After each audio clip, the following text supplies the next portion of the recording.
เห็นบ่นั่นคือชีวิตเขาก็คือเฮาคือเขาทรัพย์สินสมบัติคือกันข้อ3ลูกหลานผัวเมียพี่สาวพี่ชายน้องสาวน้องชายผู้ใดก็คือกันผู้ใดก็ฮักผู้ใดก็หวงญาติพี่น้องของเจ้าของสามีภรรยาลูกหลานเจ้าของคันเฮาเห็นอกเห็นใจกันจังซี่คันบ่ได้แต่งการแต่งงานบ่แม่นว่าเฮาฟังคือตื้นๆเข้าใจกันเผินๆว่า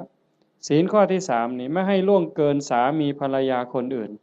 จริงๆบ่แม่นแต่ผัวเขาเมียเขาเด้ลูกหลานพี่สาวพี่ชายน้องสาวน้องชายคันบ่ทันได้เข้าพิธีแต่งงานสมรส